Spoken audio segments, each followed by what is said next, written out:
Boss ಎಲ್ಲರಿಗೂ ನಮಸ್ಕಾರಗಳು. Welcome back to Sagar Stories. ಮಗ ಮೊದಲನೇದಾಗಿ ಎಲ್ಲರಿಗೂ ಶುಭೋದಯ. IPL ಪಾಯಿಂಟ್ಸ್ ಟೇಬಲ್ ನೋಡ್ತು ಅಂತಂದ್ರೆ ಸೈಕ್ ಆಗ್ತಾನೆ ಐತೆ ಒಂದು ವಾರದಿಂದ. ಹೌದು, ಇನ್ನು ಉಳಿದಿರುವಂತದ್ದು 5 ಮ್ಯಾಚು. ಬಟ್ ಆದ್ರೂ ಕೂಡ 5 ಮ್ಯಾಚ್ನು ಕೂಡ ಕ್ರೂಷಿಯಲ್. ಒಂದು ಮ್ಯಾಚ್ ಸಿಕ್ಕಾಪಟ್ಟೆ ಕ್ರೂಷಿಯಲ್, 4 ಮ್ಯಾಚು ಕ್ರೂಷಿಯಲ್. ಒಂದು ಸಿಕ್ಕಾಪಟ್ಟೆ ಕ್ರೂಷಿಯಲ್, 4 ಮ್ಯಾಚ್ ಅದು ಕೂಡ ಒಂದು ಎಲ್ಲಾ ಟೀಮ್ಗಳಿಗೂ ನೋಡ್ತಂದ್ರೆ ಅವ್ರವ್ರ ಆಂಗಲ್ ಅಲ್ಲಿ ಸಿಕ್ಕಾಪಟ್ಟೆ ಕ್ರೂಷಿಯಲ್ನೇ. ಬಟ್ ಒಂದು ಮ್ಯಾಚ್ ಮೇಲೆ ನಿಂತಿರೋದು ಯಾವುದು ಅಂದ್ರೆ RR match. RR versus Mumbai Indians match ಏನಿದೆ ಅದು ಸಿಕ್ಕಾಪಟ್ಟೆ ಕ್ರೂಷಿಯಲ್ ಮ್ಯಾಚ್. ಇದನ್ನೇ ಹೇಳಿದ್ದೀನಿ. ಸೊ ಇದು ಡಿಸೈಡ್ ಮಾಡುತ್ತೆ ಏನ್ ಕತೆ ಬೇರೆಯವ್ರ ಗೆಲುವು ಸೋಲುವು ಏನೇ ಇರಲಿ, ಅದು RR versus Mumbai Indians match ಅಲ್ಲಿ ಅದು ಡಿಸೈಡ್ ಆಗುತ್ತೆ. ಸೊ ಇನ್ ಕೇಸ್ RR ಗೆಲ್ತು ಅಂದ್ರೆ ಇವೆಲ್ಲ ಯಾವ್ದು ಸೀನಲ್ಲೇ ಬರೋದಿಲ್ಲ. ಎಲ್ಲ ಏನೇನು ಪ್ರಯತ್ನ ಪಡ್ತಾರೆ KKR ಅವರು, ಪಂಜಾಬ್ ಕಿಂಗ್ಸ್ ಅವರು, ಜೊತೆಗೆ ಇನ್ನ ಸೀನಲ್ ಅಂತ CSK ಅವರು, ಇವರೆಲ್ಲ ಏನೇನು ಪ್ರಯತ್ನ ಪಡಿದ್ರು ಎಲ್ಲ ಸೀನ್ಗೆ ಬರೋದಿಲ್ಲ. ಇನ್ ಕೇಸ್ RR ಗೆದ್ಬಿಡ್ತು ಅಂತಂದ್ರೆ ಅದು ಯಾವಾಗ ಸೀನಿಗೆ ಬರ್ತಂದ್ರೆ RR ಇನ್ ಕೇಸ್ ಲಾಸ್ಟ್ನ 2ನೇ ಮ್ಯಾಚ್ ಏನಿದೆ ಲೀಗ್ ಸ್ಟೇಜ್ ಮ್ಯಾಚು, ಸೊ ಅವಾಗ ಅವ್ರನ್ನ ಸೋತ್ರು ಅಂದ್ರೆ ಇವೆಲ್ಲ ಮುಂಬೈ ಇಂಡಿಯನ್ಸ್ ಏನು ಗೆಲ್ಬೇಕು ಅವ್ರಿಗೆ. ಇವರೆಲ್ಲ ಬೇಡಗ ಮುಂಬೈ ಇಂಡಿಯನ್ಸ್ ಕಾಲಿಗೆ ಬೀಳ್ಬೇಕು ಹೋಗ್ಬಿಟ್ಟು ಮುಂಬೈ ಇಂಡಿಯನ್ಸ್ ಗೆಲ್ರೋ ಅಂತ. Mumbai Indians last match usually Mumbai Indians ಗೆದ್ದೇ ಗೆಲ್ತಾರೆ. ಲಾಸ್ಟ್ 2 ಮ್ಯಾಚ್ 3 ಮ್ಯಾಚ್ ಇದ್ದಂತ ಟೈಮಲ್ಲಿ ರೊಚ್ಕೆದ್ಬಿಟ್ಟು ಗೆದ್ದೇ ಗೆಲ್ತಾರೆ. ಲಾಸ್ಟ್ ಮ್ಯಾಚ್ ಸೋತಿದ್ರೆ, ಬಟ್ ಲಾಸ್ಟ್ ಮ್ಯಾಚ್ ಹೋಪ್ಸ್ ಇರುತ್ತೆ ಮುಂಬೈ ಇಂಡಿಯನ್ಸ್ ಮೇಲೆ ಗೆಲ್ರೋ ಅಂತ. ಸೊ ಸೀನ್ಸ್ ನೋಡ್ತಾರೆ ಈ ತರ ಕಾಣಿಸ್ತೀವಿ. ಇವತ್ತಿನ ಪಾಯಿಂಟ್ಸ್ ಟೇಬಲ್ ನೋಡಿ ಹೆಂಗಿದೆ ಅಂತ. ಇವತ್ತು CSK ಆಡಿದ್ರೆ GT ಅಗೇನ್ಸ್ಟ್ GT.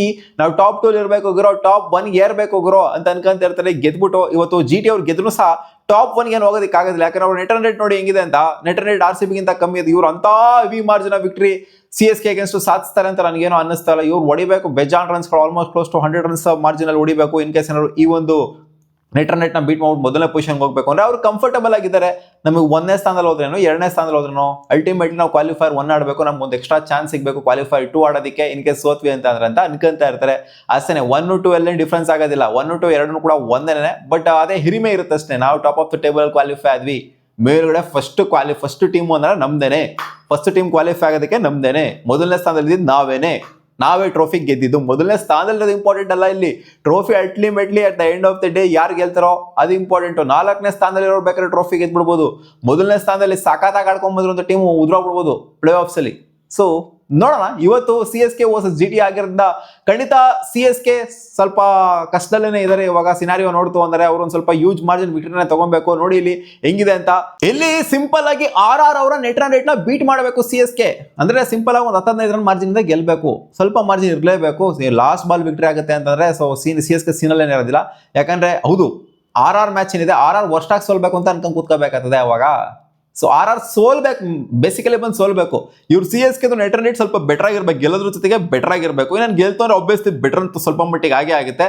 ಸೊ ಏನ್ ಕ್ಲೋಸ್ ಆಗೇನಿದೆ RR ಅವ್ರ ನೆಟ್ ರನ್ ರೇಟ್ CSK ಅವ್ರ ನೆಟ್ ರನ್ ರೇಟ್ ಏನು ಅಂತ ಡಿಫ್ರೆನ್ಸ್ ಇಲ್ಲ. 0.83 ಇದೆ ಅವ್ರದ್ದು.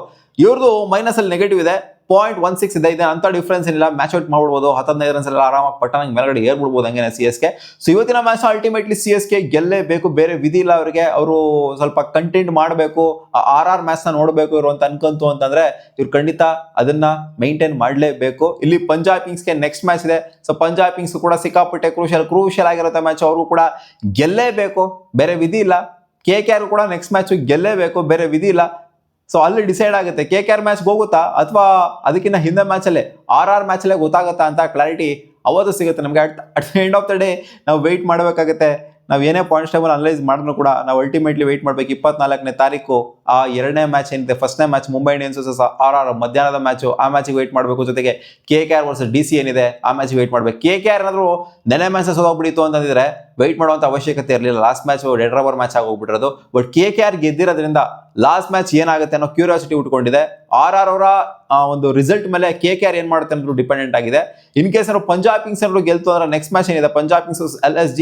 ಸೊ ಪಂಜಾಬ್ ಕಿಂಗ್ಸ್ ಗೆಲ್ತು ಅಂದ್ರೆ ಇಲ್ಲಿ KKR ಲಾಸ್ಟ್ ಮ್ಯಾಚ್ ನ ಗೆಲ್ತು ಅಂದ್ರೆ RR ಸೋತೋಗ್ಬಿಟ್ಟು ಅವರಿಬ್ರಿಗೂ ನೆಟ್ ರನ್ ರೇಟ್ಗೆ ತಗಲಾಕೊಂಡುತ್ತೆ ಪಂಜಾಬ್ ಕಿಂಗ್ಸ್ ಮತ್ತೆ ಇವರಿಗೆ. ಇನ್ ಕೇಸ್ CSK ಸೋತೋಗ್ಬಿಡ್ತು ಅಂತ ಅನ್ಕೊಳ್ಳಿ, CSK ಮ್ಯಾಟ್ರಿಗೆ ಬರೋದಿಲ್ಲ. ಇವರಿಬ್ರು ಗೆಲ್ತು ಅಂದ್ರೆ 15 ಪಾಯಿಂಟ್ ಬಂದ್ಬಿಡ್ತಾರೆ. CSK 14 point. CSK ಏನಾಗಬೇಕು ಇಲ್ಲಿ ಅಂತಂದ್ರೆ ಪಂಜಾಬ್ ಕಿಂಗ್ಸ್ ಸೋಲ್ಬೇಕು, KKR ಸೋಲ್ಬೇಕು. CSK ಎಲ್ಲ ಸೋಲ್ಬೇಕು ಹಂಗ್ ನೋಡಕ್ ಹೋಯ್ತು ಅಂತಂದ್ರೆ. ಪಂಜಾಬ್ ಕಿಂಗ್ಸ್ ಸೋಲ್ಬೇಕು, KKR ಸೋಲ್ಬೇಕು CSKಗೆ, ಆಮೇಲೆ RR ಸೋಲ್ಬೇಕು CSKಗೆ. 3 ಟೀಮು ಕೂಡ ಸೋಲ್ಬೇಕು. ಸೊ ಇಲ್ಲಿ ಇವರಿಗೆ ನೋಡಿ ಬೆಟರ್ ಆಗಿದೆ ಪಂಜಾಬ್ ಕಿಂಗ್ಸ್ಗೆ ಮತ್ತೆ ಇವರಿಗೆ ಕಂಪೇರ್ ಮಾಡ್ತು ಅಂತಂದ್ರೆ ಯಾರಪ್ಪ KKRಗೆ, ಅವ್ರಿಗೆ RR ಮಾತ್ರ ಸೋಲ್ಬೇಕು, ಇವರಿಗೆ 3 ಟೀಮು ಸೋಲ್ಬೇಕು CSKಗೆ. ಸೊ ಸಿಕ್ಕಾಪಟ್ಟೆ ಡಿಫಿಕಲ್ಟ್ ಆಗಿದೆ CSKಗೆ ಕ್ವಾಲಿಫೈ ಆಗುವಂತ ಸಿನಾರಿಯೋ. ಬಟ್ ಗೊತ್ತಿಲ್ಲ, ಮಿರಾಕಲ್ಸ್ ಡೂ ಹ್ಯಾಪನ್ ಅಂತ ಅನ್ನೋ ಹಾಗೇನೆ ಒಂದೊಂದು ಟೈಮ್ ಹೆಂಗಾಗುತ್ತೆ ಅಂದ್ರೆ ನೋಡೋದಲ್ಲ. 2024 ಅಲ್ಲಿ RCB ಪರವಾಗಿ ಎಲ್ಲ ಆಗಿದ್ದು ನಾವು ಇವ್ರು ಸೋಲ್ಬೇಕು ಇವ್ರು ಗೆಲ್ಬೇಕು ಅಂತ ಅನ್ಕೊಂತಾ ಇದ್ವಿ. ಹಂಗೆ ಆಗ್ತಾ ಇತ್ತು. RCB ಕನ್ಸಿಕ್ಯೂಟಿವ್ ಆಗಿ 6 ಮ್ಯಾಚ್ನಾಗ ಗೆದ್ಬಿಟ್ಟು ಕ್ವಾಲಿಫೈ ಆಗ್ತಾರೆ. ಬಟ್ ನಮಗೆ ಬೇರೆಯವ್ರ ಮೇಲೆ ಡಿಪೆಂಡೆನ್ಸ್ ಅಂದ್ರೆ 7 ಮ್ಯಾಚ್ನಾಗ ಗೆದ್ಬಿಟ್ಟು ಕ್ವಾಲಿಫೈ ಆಗ್ತೀವಿ ನಾವು ಆ ಸೀಸನ್. ಫಸ್ಟ್ ಇನಿಷಿಯಲ್ ಎಲ್ಲ ಸೋತ್ಕೊಂಡ್ಬಿಟ್ಟು ಅದೊಂಥರ ಅನ್ಬಿಲಿಯಬಲ್ ಸೀಸನ್ ಆಗಿತ್ತು. ನಮಗೆ ಹಿಂಗೆ ಆಗ್ಬೇಕು ಹಂಗೆ ಆಗ್ಬೇಕು ಅನ್ನೋ ಒಂದು ಬೇರೆಯವ್ರ ಮೇಲೆ ಡಿಪೆಂಡೆನ್ಸಿ ಅನ್ನೋದು ಬಿದ್ಬಿಟ್ಟಿತ್ತು. ಸೊ ಬೇರೆಯವ್ರ ಮೇಲೆ ಡಿಪೆಂಡೆನ್ಸಿ ಅಂತ ಬಿದ್ದಾಗ ಎಲ್ಲಾದು ಕೂಡ ಎಕ್ಸಿಕ್ಯೂಟ್ ಆಗೋದು ಎಲ್ಲೋ ರೇರ್ ಸೀನ್ಸು. ಬಟ್ ಈ ಸಲ ಏನಾದ್ರು ಆಗಬೇಕು ಅಂತಂದ್ರೆ CSKಗೆ ಈ ತರ ಆಗ್ಬೇಕು ಗುರು. 3 ಟೀಮ್ಗಳನ್ನು ಕೂಡ ಸೋಲ್ಬೇಕಾಗತ್ತೆ ಅವ್ರು ಕ್ವಾಲಿಫೈ ಆಗಬೇಕು ಅಂತಂದ್ರೆ. ಇಲ್ಲಿ ಅವ್ರು ಕಾಲಿಡ್ಕೊಂತ ಇರ್ತಾರೆ CSK ಅವರು. ಅದೇ ಫಸ್ಟ್ ಇವ್ರು ಗೆಲ್ಬೇಕು ಇವತ್ತಿನ ಮ್ಯಾಚ್ನ. ನಾಳೆ ಮ್ಯಾಚ್ ಏನ್ ಅವ್ರ ಮೇಲೆ ಡಿಪೆಂಡೆನ್ಸಿ ಏನು ಬೀಳೋದಿಲ್ಲ. ಆಮೇಲೆ ಪಂಜಾಬ್ ಕಿಂಗ್ಸ್ಗೆ ಅಗೇನ್ಸ್ಟ್ LSC ಕಾಲಿಡ್ಕೊಂತಿರ್ತಾರೆ CSK ಅವರು. ಆಮೇಲೆ ಮುಂಬೈ ಇಂಡಿಯನ್ಸ್ ಕಾಲಿಡ್ಕೊಂತಿರ್ತಾರೆ ಇವರು CSK ಅವರು. ಆಮೇಲೆ ಡೆಲ್ಲಿ ಕ್ಯಾಪಿಟಲ್ಸ್ ಕಾಲಿಡ್ಕೊಂತಿರ್ತಾರೆ CSK ಅವರು. ಗೆಲ್ರೋ ಅಂತ. ಇವತ್ತಿನ ಮ್ಯಾಚ್ ವಿಚಾರಕ್ಕೆ ಬಂತವ್ರೆ GT ವರ್ಸಸ್ CSK ಅಹಮದಾಬಾದ್ ಅಲ್ಲಿ ನಡೀತಾ ಇರೋಂಥ ಮ್ಯಾಚ್. ಇದು ರಿವರ್ಸ್ ಫಿಕ್ಚರ್. ಅದು ಚೇಪಾಕಲ್ಲಿ ಆಗಿತ್ತು ಮ್ಯಾಚ್. ಅದರಲ್ಲಿ GT ಅವರು ಡಾಮಿನೇಟ್ ಮಾಡಿದ್ರು. 8 ವಿಕೆಟ್ನ ಭಾರಿ ಮೊತ್ತದ ವಿಕ್ಟರಿ ಅಂತೂ ಆಗಿತ್ತು. ಸಿಕ್ಕಾಪಟ್ಟೆ ಡಾಮಿನೇಟ್ ಮಾಡ್ಬಿಟ್ಟು ಬಿಸಾಕಿದ್ರು ಅವತ್ತು. ಸೊ ಇವ್ರು ಹೋಗ್ಬಿಟ್ಟು ಅಂದ್ರೆ ಇಂಟರ್ಚೇಂಜ್ ಆಗಿತ್ತು ವೆನ್ಯೂಸ್ ಎಲೆಕ್ಷನ್ ರೀಸನ್ಸ್ ಇಂದ. ಫಸ್ಟ್ ಚೇಪಾಕಲ್ ಅಂದ್ರೆ ಇಲ್ಲೇ ನಡಿಬೇಕಾಗಿರುತ್ತೆ ಅಹಮದಾಬಾದ್ ಅಲ್ಲಿ. ಆಮೇಲೆ ಚೇಪಾಕಲ್ ಇವತ್ತು ಚಾಪಕಲ್ ನಡಿಬೇಕಾಗಿರುತ್ತೆ. ಬಟ್ ಇವಾಗ ನಡೀತಿದೆ ಅಹಮದಾಬಾದ್ ಅಲ್ಲಿ ವೆನ್ಯೂ ಚೇಂಜ್ ಆಗಿದ್ದರಿಂದ. ಸೊ ಇವತ್ತಿನ ಆವರೇಜ್ ಫಸ್ಟ್ ಇನ್ನಿಂಗ್ಸ್ ಸ್ಕೋರ್ ವಿಚಾರಕ್ಕೆ ಬಂದ್ರೆ average first innings score 170 and above ಇದೆ. ಅಹಮದಾಬಾದ್ ಒಂದು ರೇಂಜಿಗೆ ಒಳ್ಳೆ ಬ್ಯಾಟಿಂಗ್ ವಿಕೆಟ್ ಅಂತಾನೆ ಅನ್ಕೊಳ್ಳಿ. ಸ್ವಲ್ಪ ಎರಡು ಎಂಡಲ್ಲೂ ಒಂಥರ ಪೇಸಸ್ಗೂ ಎಫೆಕ್ಟಿವ್ ಆಗಿರುತ್ತೆ, ಬ್ಯಾಟರ್ಸ್ಗೂ ನ್ಯೂಟ್ರಲ್ ಆಗಿರುವಂಥ ವಿಕೆಟು ಅಹಮದಾಬಾದ್ ವಿಕೆಟು. ಬ್ಲಾಕ್ ಸಾಲ್ ಕೊಡ್ತಾರಾ ರೆಡ್ ಸಾಲ್ ಕೊಡ್ತಾರಾ ಅನ್ನೋದ್ರ ಮೇಲೆ ಸ್ಕೋರ್ ಖಂಡಿತ ಡಿಪೆಂಡೆಂಟ್ ಆಗುತ್ತೆ. ಬ್ಲಾಕ್ ಸಾಲ್ ಕೊಟ್ಟರೆ ಸ್ವಲ್ಪ ಕಮ್ಮಿ ಸ್ಕೋರು, ರೆಡ್ ಸಾಲ್ ಕೊಟ್ಟರೆ ಒಳ್ಳೆ ಬೌನ್ಸ್ ಇರೋದ ಹೆವಿ ಸ್ಕೋರ್ ಬರುವಂಥ ಚಾನ್ಸಸ್ಸು ಇದೆ. ಸೊ ಇವತ್ತು CSK ಅವರು ಸಿಕ್ಕಾಪಟ್ಟೆ ಕಾತರದಿಂದ ಕಾಯ್ತಾ ಇರ್ತಾರೆ. ಒಂದೇ ಒಂದು ವಿಕ್ಟ್ರಿ ತೊಗೊಂಬಿಡೋಣ, ಆಮೇಲೆ ಎಲ್ಲಾರ್ದು ನೋಡ್ಕೊಂಡು ಕೂತ್ಕೊಳ್ಳೋಣ. ಇವತ್ತೊಂದು ವಿಕ್ಟ್ರಿ ತೊಗೊಂಬಿಟ್ಟು ಎಲ್ಲಾರ್ದು ನೋಡ್ಕೊಂಡು ಕೂತ್ಕೊಳ್ಳೋಣ ಲೈನಿಗೆ. ಇವತ್ತು ವಿಕ್ಟ್ರಿ ತಗೊಳ್ಳೋಣ. ಅವ್ರಿಗೆ ಕ್ರೇಜ್ ಇರಲ್ಲ, ಫ್ಯಾನ್ಸಿಗೆ ಏನು ಇರೋದಿಲ್ಲ. ಅವ್ರು ಕ್ಯಾಲ್ಕುಲೇಟರ್ ಹಾಕೊಂಡು ಕೂತ್ಕೊಂಡಿದ್ದಾರೆ. ಎಲ್ಲ ಸಲ ಹೆಂಗಿರೋದು ಅಂತಾನೆ ನಮ್ಮ RCBದು ಕ್ಯಾಲ್ಕುಲೇಟರ್ ಹಾಕೊಂಡು ನಾವು ಕೂತ್ಕೊಂತೀವಿ. CSK ಯಾವ ಪೊಸಿಷನ್ ಇದ್ರೋ ಆ ಥರ ಮುಂಚೆ ನಾವು ಇರ್ತಿದ್ವಿ, ಒಂದು ಜಮಾನದಲ್ಲಿ ಇರ್ತಿದ್ವಿ ನಾವು ಯಾವಾಗಲೂ. ಇವಾಗ CSK ಅವರು ಕ್ಯಾಲ್ಕುಲೇಟರ್ ಹಾಕೊಂಡು ಕೂತ್ಕೊಳ್ಳೋ ಥರ ಆಗಿದೆ. ಸೊ ನಾನು ಪ್ಲೇ ಆಫ್ಸ್ಗೆ ಈ ಟೀಮ್ಗಳು ಕ್ವಾಲಿಫೈ ಆಗ್ಬೋದು ಅಂತ ಟೂರ್ನಮೆಂಟ್ಗೆ ನಾನು ಮುಂಚೆನೇ ಹೇಳಿದೆ.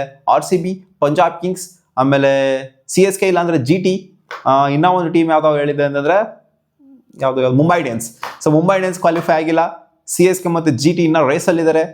RCB ಕ್ವಾಲಿಫೈ ಆಗಿದೆ. ಪಂಜಾಬ್ ಕಿಂಗ್ಸ್ ಕೂಡ ಇನ್ನ ರೇಸಲ್ಲಿದ್ದಾರೆ. ಬಟ್ ಗೊತ್ತಿಲ್ಲ ಅದು ಸೀನ್ ಏನಾಗುತ್ತೆ ಅಂತ. ಸೊ ರಿವರ್ಸ್ ಫಿಕ್ಚರ್ ಆಗಿರೋದ್ರಿಂದ ಖಂಡಿತ ವಾಪಸ್ ಕೊಡಬೇಕು ಅಂತ CSK ಅವ್ರು ಅನ್ಕೊಂತ ಇರ್ತಾರೆ. ಕೊಡಲೇಬೇಕು, ವಿಧಿ ಇಲ್ಲ.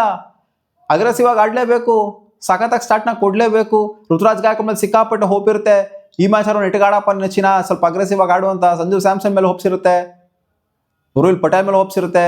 ಬರೀ ಒಂದು ಮ್ಯಾಚ್ ಪ್ಲೇಯರ್ ಆಗೋದಲ್ಲ, ಎಲ್ಲ ಮ್ಯಾಚ್ ಕನ್ಸಿಸ್ಟೆಂಟ್ ಆಗಿ ಆಡಬೇಕು ಅನ್ನೋದು ಡೆವಾಲ್ಡ್ ಬ್ರೆವಿಸ್ ಮೇಲೆ ಇರುತ್ತೆ. ಎಲ್ಲರ ಮೇಲೂ ಕೂಡ ಹೋಪ್ಸ್ ಇದೆ. ಶಿವಮ್ ದುಬೆ ಮೇಲೆ ಇದೆ, ಎಲ್ಲರ ಮೇಲೂ ಕೂಡ ಇದೆ. ಬಟ್ ಲಾಸ್ಟ್ 2 ಮ್ಯಾಚಲ್ಲಿ ಎಕ್ಸಿಕ್ಯೂಟ್ ಮಾಡೋದಕ್ಕೆ ಆಗಲಿಲ್ಲ. ಲಾಸ್ಟ್ 5 ಮ್ಯಾಚಲ್ಲಿ 3 ಮ್ಯಾಚ್ನಾಗ ಗೆದ್ದಿರುವಂಥ CSK, ಲಾಸ್ಟ್ 5 ಮ್ಯಾಚಲ್ಲಿ 4 ಮ್ಯಾಚ್ನಾಗ ಗೆದ್ದಿರುವಂಥ GT ಲಾಸ್ಟ್ ಮ್ಯಾಚ್ ಸೋತಿದ್ದಾರೆ. ಆದ್ರೂ ಪರವಾಗಿಲ್ಲ, ಸಖತ್ತಾಗಿ ಆಡ್ಕೊಂಡು ಬಂದಿರೋ GT ಟೂರ್ನಮೆಂಟ್ ಒಳ್ಳೆ ಕಮ್ ಬ್ಯಾಕ್ ಮಾಡಿ ಒಳ್ಳೆ ಬೌನ್ಸ್ ಬ್ಯಾಕ್ ಮಾಡಿದ್ರು. ಟೂರ್ನಮೆಂಟ್ ಸ್ಟಾರ್ಟಿಂಗಲ್ಲಿ ಡಬ್ಬಾ ಥರ ಆಡ್ಬಿಟ್ಟು ಆಮೇಲೆ ರಿಕವರ್ ಆಗಿ ಕಂಟಿನ್ಯೂಸ್ ಆಗಿ ಮ್ಯಾಚ್ಗಳನ್ನ ಗೆದ್ಕೊಂಡ್ಬಂದ CSK GT. ಸೊ ನೋಡುವ ಅದೇನಾಗುತ್ತೆ ಕತೆ ಅಂತ. ನಿಮ್ಮ ಪರ್ಸನಲ್ ಅಭಿಪ್ರಾಯ ಏನಪ್ಪ ಇವತ್ತಿನ ಮ್ಯಾಚ್ ಯಾರು ಗೆಲ್ಲಬಹುದು? ನನ್ನ ಪ್ರಕಾರ ಇವತ್ತು ಸಿಕ್ಕಾಪಟ್ಟೆ ಕಷ್ಟ. ಇವತ್ತು ಒಂಥರ 50-50 ಗೇಮ್ ಥರನೇ ಕಾಣಿಸ್ತಾ ಇದೆ. ಬಟ್ ಆದರೂ ಕೂಡ ನಾನು CSK ಜೊತೆಗೆ ಹೋಗ್ತೀನಿ. CSK ಇವತ್ತಿನ ಮ್ಯಾಚ್ನ ಗೆಲ್ಬೋದು ಅಂತ. ಲಾಸ್ಟ್ ಮ್ಯಾಚು CSK ಹೇಳಿದೆ ಕಾಯ್ದುಕೊಂಡ್ಬಿಟ್ಟಿತ್ತು. ಬಟ್ ಈ ಮ್ಯಾಚು ಶತಾಯ ಗೆಲ್ಲಬೇಕಾಗಿರೋದ್ರಿಂದ ಅವ್ರಿಗೇನು ಜಾಸ್ತಿ ಪ್ರೆಷರ್ ಇಲ್ಲ. GT ಅವ್ರಿಗೆ ಇರೋ ಎಲ್ಲ ಪ್ರೆಷರ್ ಎಲ್ಲ ಇವ್ರಿಗೇನೆ ಇರೋದು. ನೋಡೋಣ ಅದೇನಾಗುತ್ತೆ ಅಂತ. ಮತ್ತೆ ಸಿಗುವ ಮುಂದೆ ನೋಡಿದ್ಲಿ ಗಾಯ್ಸ್.